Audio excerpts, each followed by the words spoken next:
Chapter 4. The whole of the Malone company went from shocked to vigilant upon Lawrence's visit.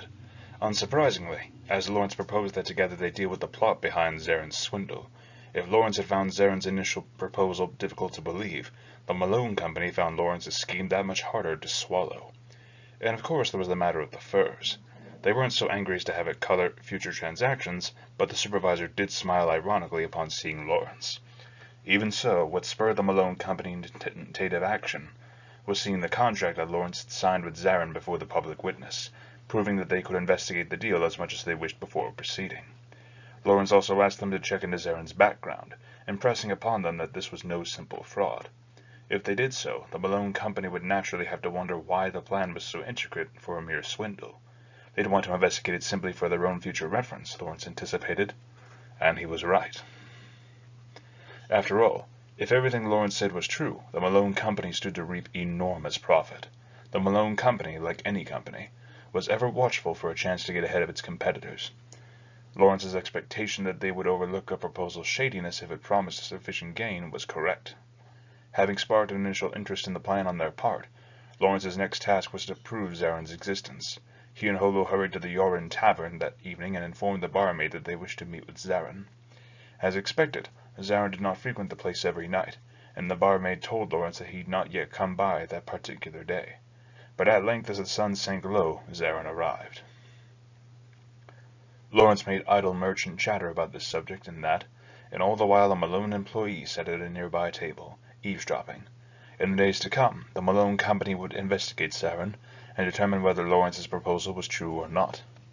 Lawrence believed that Zaren had to have the support of a powerful merchant. If that was true, it would be easy for the Malone company to trace. There was, however, a problem. "Will we be in time?" Holo asked upon returning to their inn that evening. Just as Holo suggested, the problem was time. Even if Lawrence's expectations were correct, depending on circumstances, they could miss the chance to realize any gain. No, there will be profit either way, but perhaps not enough to induce the Malone company to act. Without them, it would be difficult for Lawrence to turn a profit on his own. On the other hand, if the Malone company moved quickly, the potential gain would be stunning. Both his own plan and the plan he suspected Zaren of being a part of depended on time. "We should have enough time. That's why I came to the Malone company in the first place."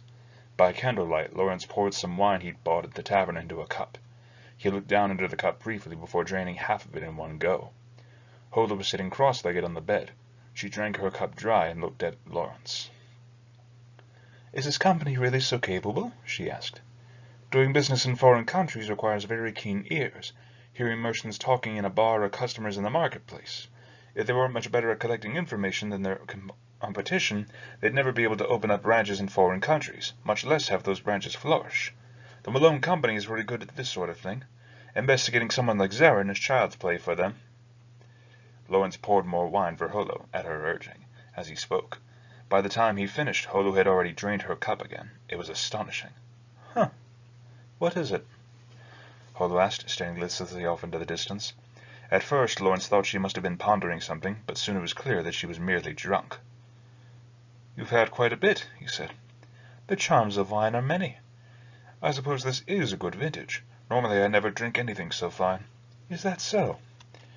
"When there's no money, I'll drink wine thick with grape drippings, wine so bitter it can't be drunk without adding sugar, honey, or ginger to it. Wine transparent enough to see the bottom of the cup is a true luxury." Hearing this, Holo looked vaguely into her cup. And I thought this was normal." "Ha! Well, you're higher and mightier than I." Holo's expression stiffened. She set her cup down on the floor, then immediately curled up into a tight ball on the bed. Her reaction was so sudden that Lawrence could only look on in shock. He assumed that it wasn't simply because she was now sleepy. "What's wrong?" he asked, not having the faintest idea what her problem was, but Holo's ears didn't so much as twitch. He said nothing more as he racked his brain trying to figure out her problem, and finally hit upon it, the conversation he'd had with her when they'd first met. "Are you angry because I said you have more status than I do?" When Lawrence had demanded to see Holo's wolf form, she'd said she hated being feared. She also despised being celebrated as some kind of deity. Lawrence remembered a song he'd heard from a traveling minstrel. It claimed that the reason a god needed a festival every year was because it was lonely.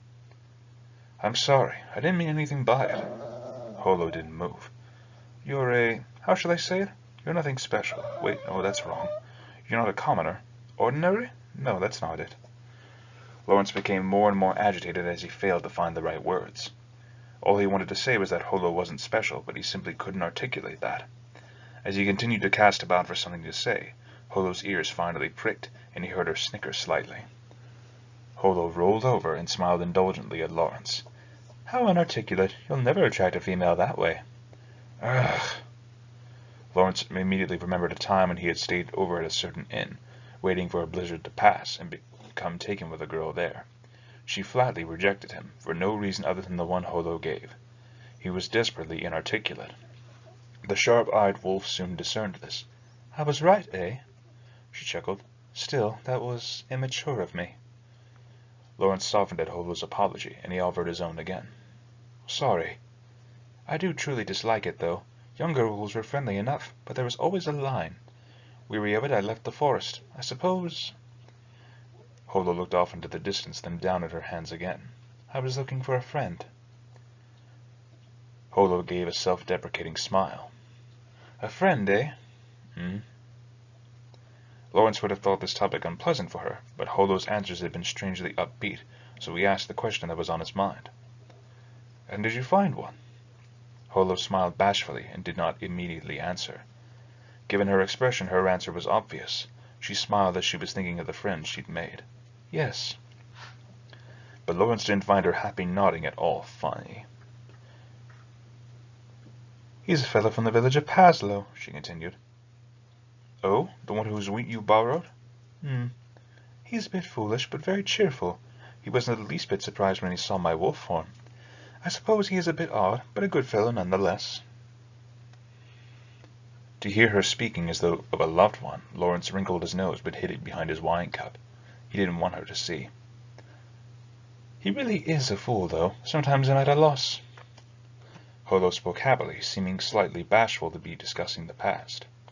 She no longer looked at Lawrence, but hugged her tail, playing absently with its fur.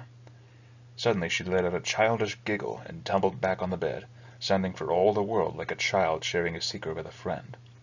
She was probably just tired, but to Lawrence's eyes it seemed as though she had left him behind and was letting her memories flood over her. That was no reason to rouse her, though, so with a small sigh he drained his wine cup. Friends, eh? He murmured, then placed the cup on the table and stood. He walked over to the bed and drew the blanket up over Holo. Her cheeks were slightly flushed as she slept innocently, but the longer he looked at her, the more clouded his thoughts became, so he turned his back to her and headed for his own bed. But as he blew the tallow candle out and lay down, he felt a certain regret. He wished he'd claimed a lack of money and gotten a room with a single bed. Lawrence sighed more deeply this time as he faced away from her. If his horse had been there, it probably would have sighed at him, too, he thought. We accept your proposal, said the head of the Malone Company's Pasio branch, Rickton Marhay, in an even tone. It had been only 2 days since Lawrence had come to the Malone Company with his proposal. The company was indeed very efficient. I am very grateful. May I assume that you've discovered who is backing Zarin? He has the support of the Medio Company. I hardly need mention that they're the second largest company in the city. The Medio Company, eh? Based in Pasio, Medio had many branches. They were the largest agricultural broker in Pasio, particularly for wheat, and were all the more impressive for having their own ships with which to move their product. Yet something stuck in Lawrence's mind. The Medio Company was large, but he'd expected Zarin's backer to be even larger, perhaps a nobleman. We believe there is a still larger figure behind the Medio Company. With their resources alone, it would probably be impossible to enact the plan you've described. There is probably a nobleman operating behind the Medio Company, but there are many such figures who deal with them, and we've been unable to narrow it down to a single person. But as you yourself said, it won't matter as long as we're first to act. Marhay smiled slightly, showing a confidence born of having the immense resources of the Malone Company to call on, the likes of which Lawrence could hardly imagine. Their main branch was patronized by none but royalty and high priests. They had nothing to fear from a deal like this. It was important for Lawrence not to betray any temerity. In negotiation, showing weakness or servility was tantamount to losing. He had to be bold. He replied in an even tone. Well then, shall we discuss how to split the profits? It went without saying that these negotiations would give rise to his dreams. Seen off by all the employees of the Malone Company branch except the boss, Lawrence left humming a tune, unable to suppress his happiness. He had proposed that the company give him 5% of its profits from the currency exchange. This was a mere 1/20th of its take, but Lawrence couldn't stop smiling. After all, if the Malone Company moved as he suggested, the amount of Trenny silver that could be bought up was not 1 or 2,000, but rather 200,000 or 300,000. If, as the rough estimates suggested, they exacted a 10% return from the deal, Lawrence's share could exceed 1,000 coins of pure profit. If he topped 2,000 coins and wasn't too extravagant, he would be able to set up a shop in a town somewhere. However, when compared to the gain the Malone Company was anticipating, the profit made from unloading the silver coin was a mere bonus. They moved as a company, so such profits were insignificant. Lawrence could never actually hold that kind of gain. It was simply too huge and would never fit in his purse. But if the Malone Company could realize the profit, Lawrence would be owed a significant debt, and, once he opened his shop, could make a large profit on that loan. So it was no surprise that he was humming so cheerfully. "You seem pleased," said Holo, finally at the end of her patience as she walked beside him. "I'd like to see the man who wouldn't be pleased at a time like this. This is the greatest day of my life." Lawrence gestured expansively. The gesture matched his mood, as if he were ready to catch anything in those outstretched arms. The shop he'd long dreamed of opening was right before him.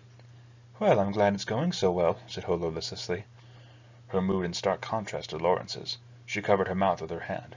It was nothing. She was merely hungover. "I told you to go to sleep in the hotel if you're feeling unwell. I was worried you'd get sucked into something unsavory unless I came with you." "What do you mean?" "Why, precisely what I said. Honestly, just bear up a little longer. There's a shop ahead. We'll rest there." "All right." Holo nodded with a vulnerability that seemed deliberate and grabbed hold of his outstretched arm. Wise wolf or not, one could hardly accuse her of having any self-restraint. Lawrence, at a loss, muttered, "Honestly," again. Holo had no response. The shop they entered was a tavern attached to a small inn. Though it was ostensibly a drinking establishment, it specialized in light meals and morning to night, had a constant stream of merchants and travelers that used it as a rest stop. It was about a third full when they entered.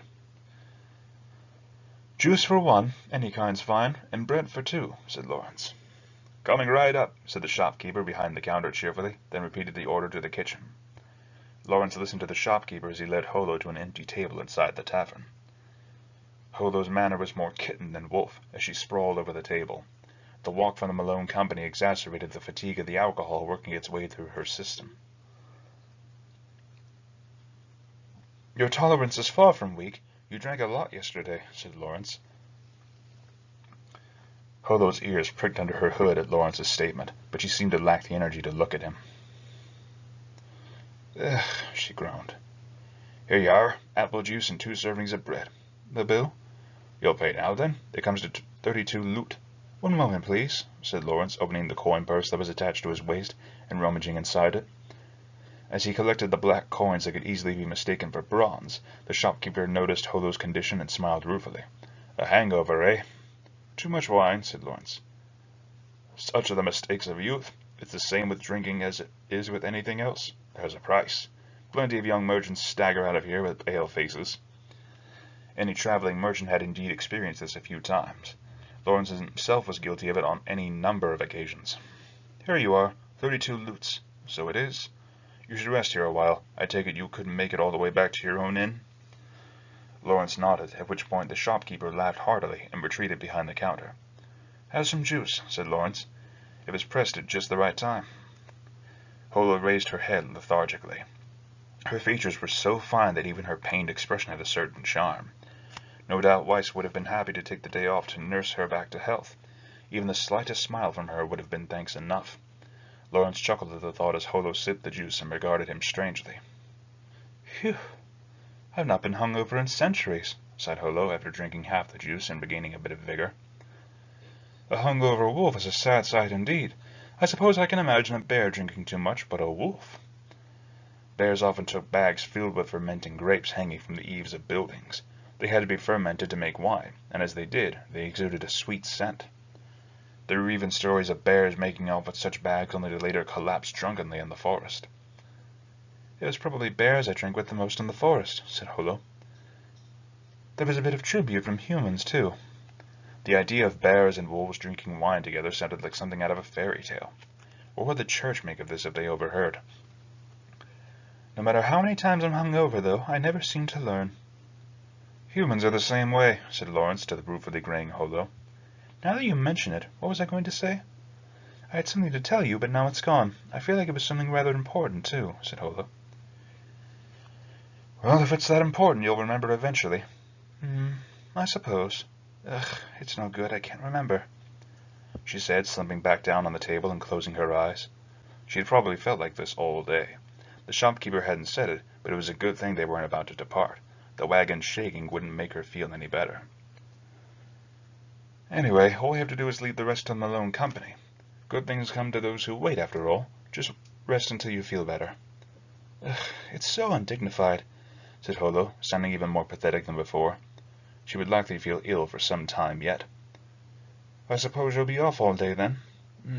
It's pathetic, but you're right, she answered, still sprawled on the table, opening a single eye to look at Lawrence. Did you have plans of some kind? Well, I was thinking of doing some shopping after checking in with the company. Shopping, is it? You can go on your own.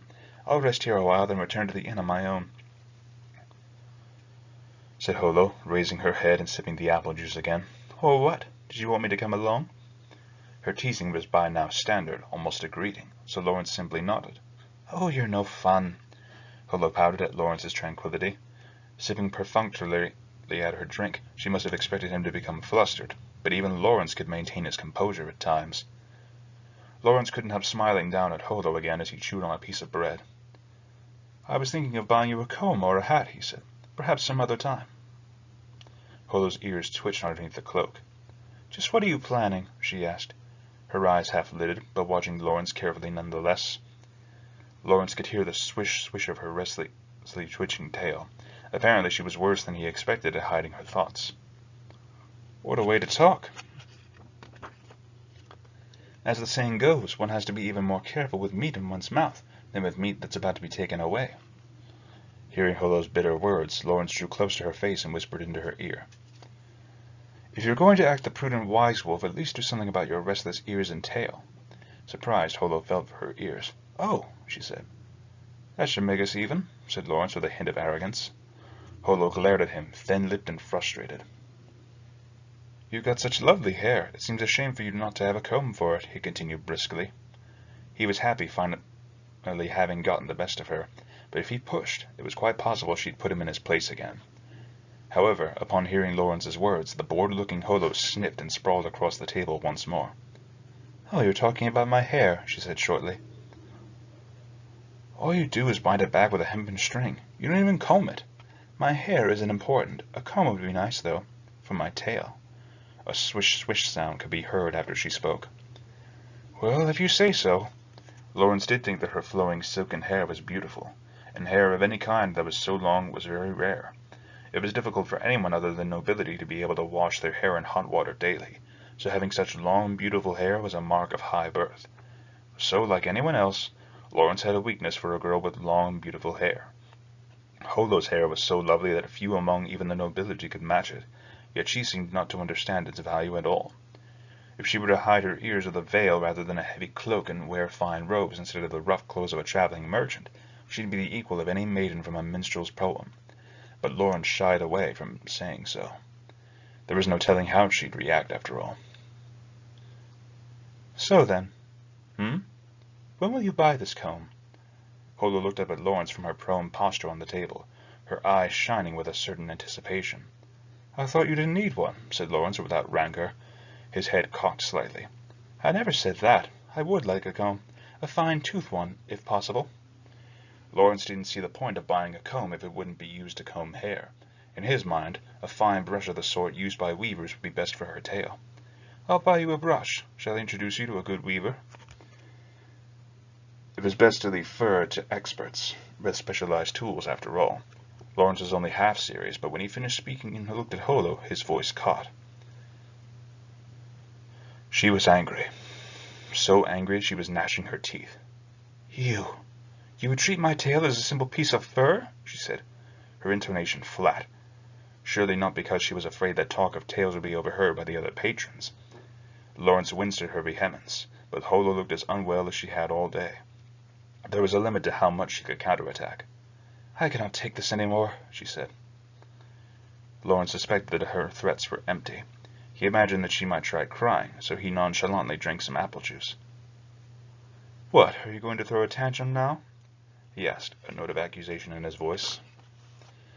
Naturally, his resolve would waver if she actually burst into tears, but he didn't say this. Perhaps chastened by his words, or possibly for some other reason, she opened her eyes slightly to regard Lawrence, then looked away. Her childish demeanor was rather charming. With a small smile, Lawrence mused that it would be nice if she were always like this. Holo was silent for a moment. Then in a small voice she said, "I can't take it. I have to vomit." Lawrence almost tipped the cup of apple juice over as he scrambled to his feet and called out for the shopkeeper to bring a bucket.